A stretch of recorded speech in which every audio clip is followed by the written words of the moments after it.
जय हिंद। नमस्कार साथियों। आज हम वैदिक काल से जुड़े हुए महत्वपूर्ण प्रश्न जो पीछे 5-6 साल में एग्ज़ाम में पूछे गए हैं वो यहाँ पर डिस्कस करेंगे। ऑब्जेक्टिव प्रश्न रहेंगे, आपको उत्तर का चुनाव करना है और कमेंट बॉक्स में जवाब देना है और अंत में ये भी बताना है कि कितने प्रश्न आपके सही हुए। चलिए, पहला प्रश्न आपके सामने आ चुका है। पूर्व वैदिक या ऋग वैदिक संस्कृति का काल किसे माना जाता है?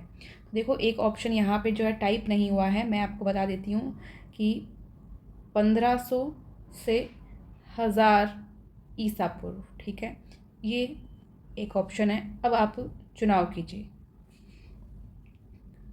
आपको पूर्व वैदिक या ऋग वैदिक संस्कृति का काल पूछा गया है। ठीक है, तो आपको पता है वैदिक काल जो है, वैदिक काल को 2 भागों में विभाजित किया गया था। वैदिक काल जो है उसको 2 भागों में विभाजित किया गया था, जिसमें पहला आपको पता है ऋग वैदिक काल है। दूसरा क्या है बताइए? दूसरा है यहाँ पर उत्तर वैदिक काल। ठीक है, अगर दोनों के समय की बात की जाए तो ऋग वैदिक काल 1500 से 1000 ईसा पूर्व हो जाएगा और उत्तर वैदिक काल आपको पता ही है 1000 से 600 ईसा पूर्व हो जाएगा। ठीक है, तो इसको हम नोट कर लेंगे। नेक्स्ट क्वेश्चन पे चलेंगे। इसका मतलब अभी ये ए ऑप्शन जो है हमारा सही हो चुका है। ठीक है, चलिए नेक्स्ट क्वेश्चन पे चलते हैं।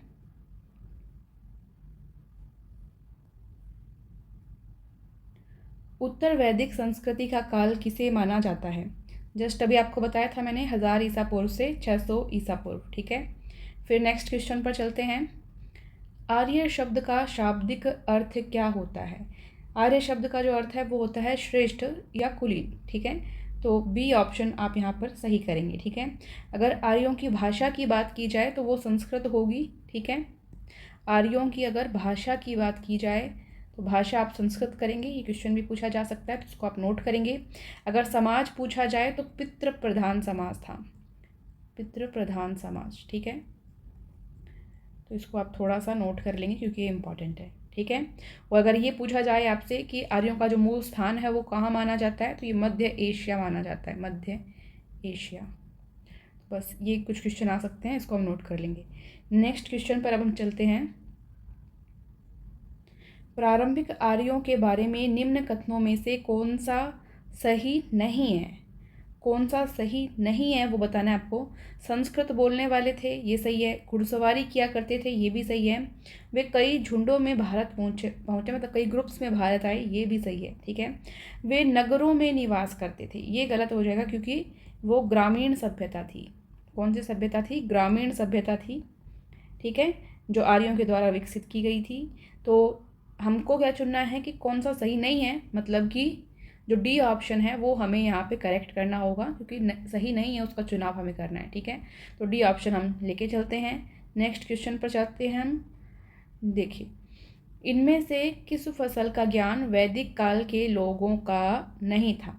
वैदिक काल के जो लोग थे वो जौ से परिचित थे, गेहूं से परिचित थे, चावल से परिचित थे, लेकिन तंबाकू का ज्ञान उनको नहीं था। ठीक है, तो डी ऑप्शन हम यहाँ पे सही करेंगे। नेक्स्ट क्वेश्चन पर चलेंगे। उत्तर वैदिक काल के वेद विरोधी और ब्राह्मण विरोधी धार्मिक अध्यापकों को किस नाम से जाना जाता था?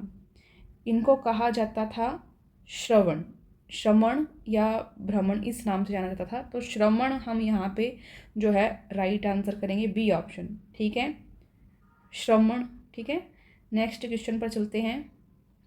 वैदिक गणित का महत्वपूर्ण अंग है।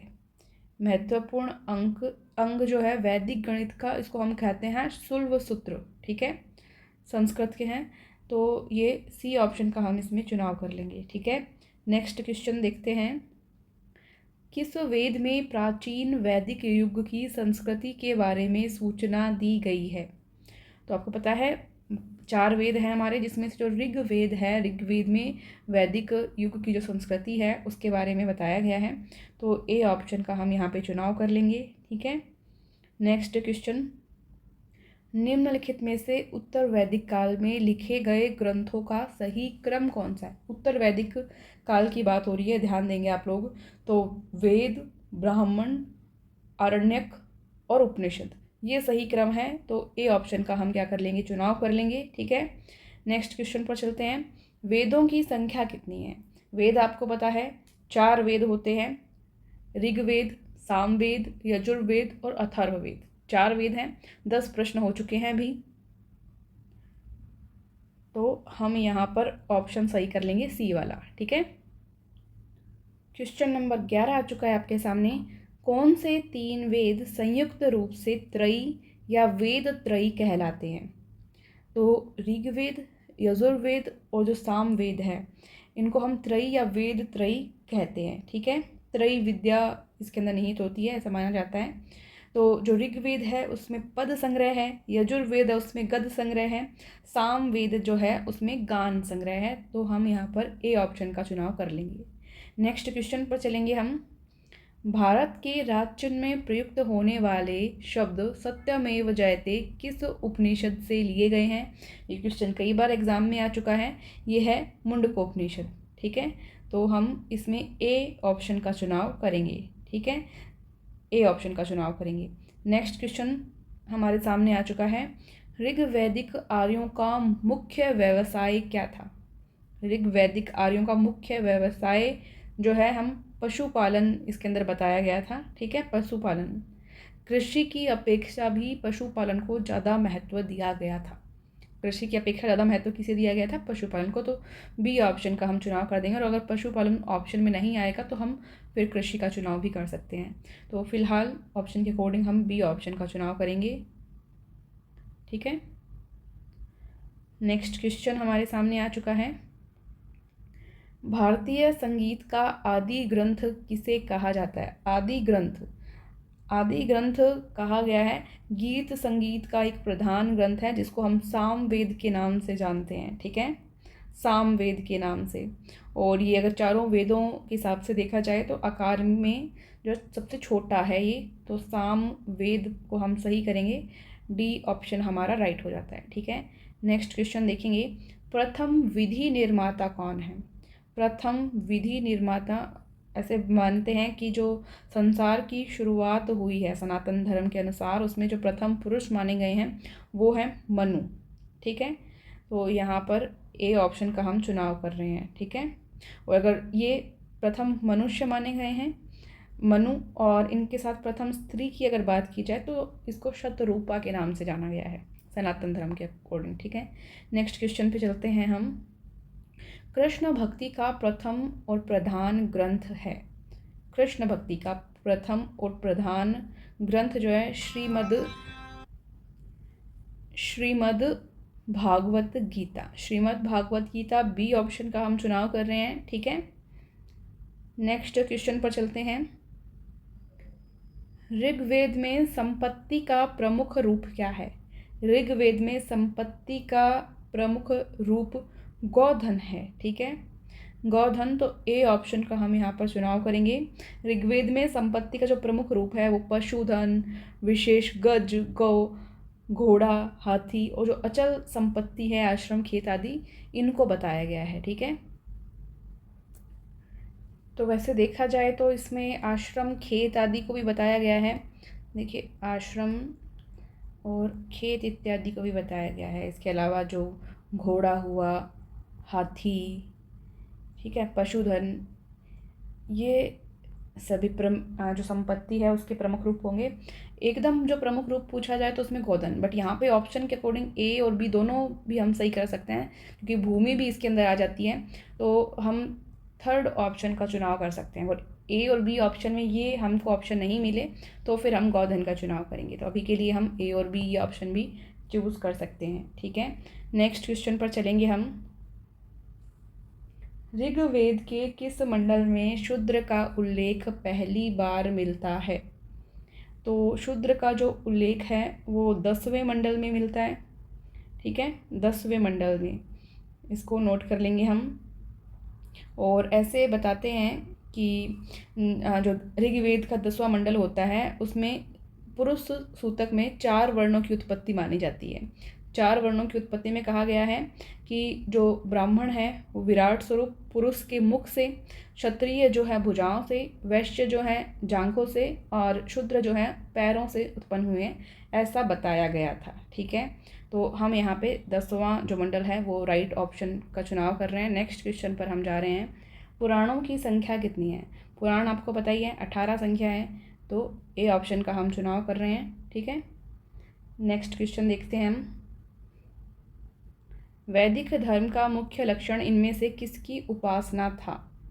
देखो, वैदिक जो धर्म है इसके अंदर प्रकृति की उपासना की गई थी। ए ऑप्शन का चुनाव हम करेंगे।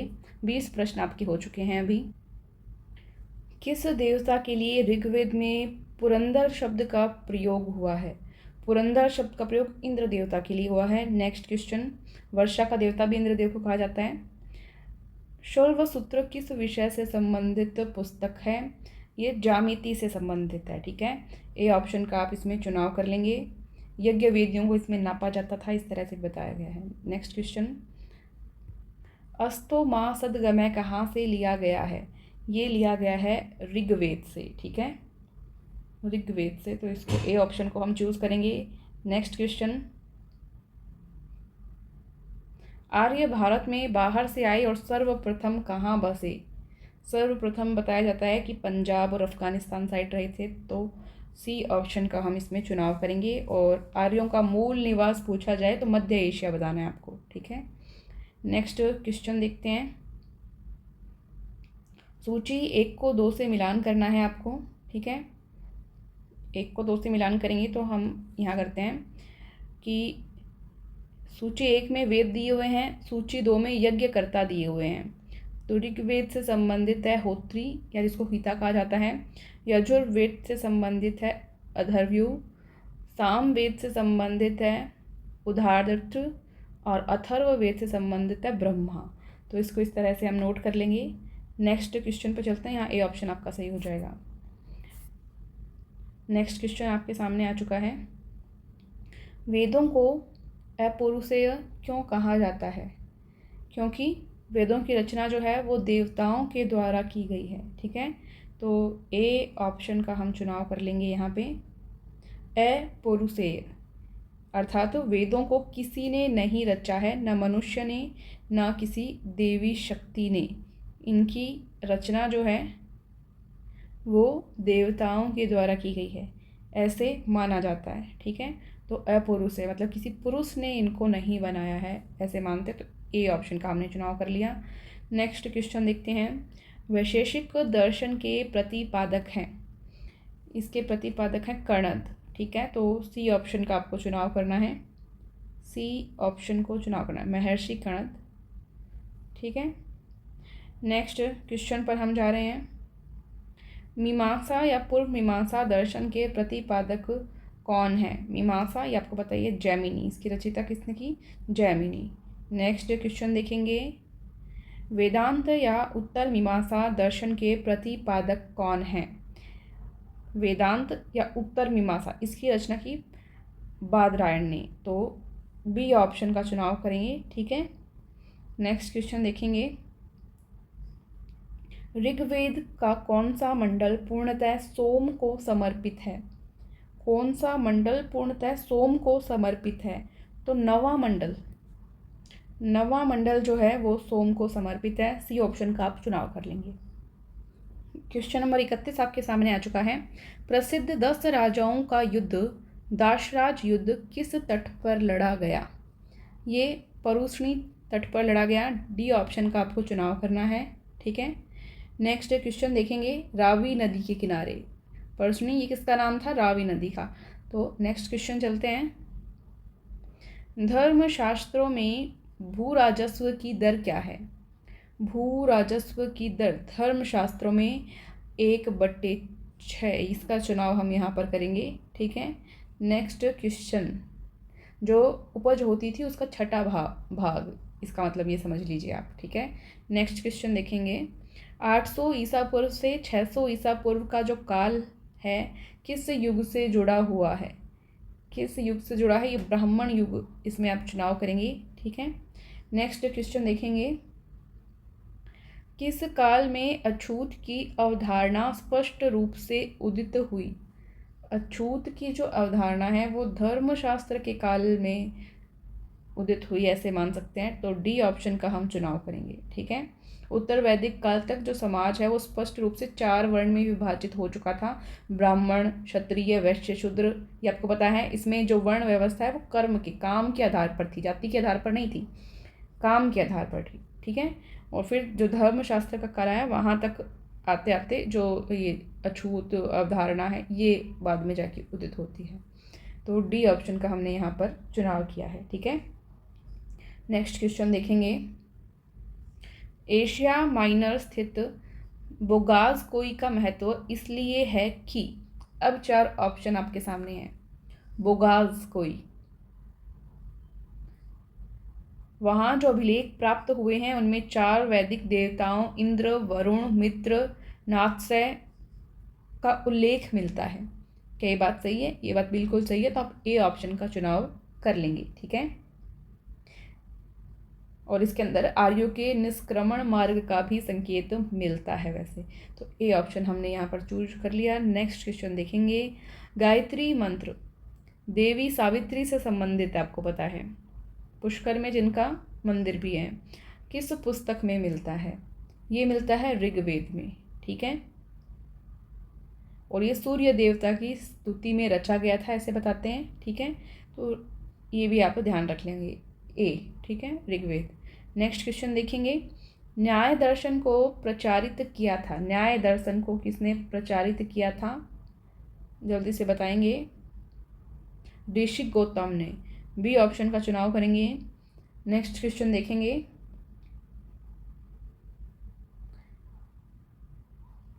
प्राचीन भारत में निष्क से जाने जाते थे। निष्क का अर्थ होता था स्वर्ण के आभूषण, सोने के जो मुद्राएं वगैरह हैं ये। नेक्स्ट क्वेश्चन देखते हैं हम।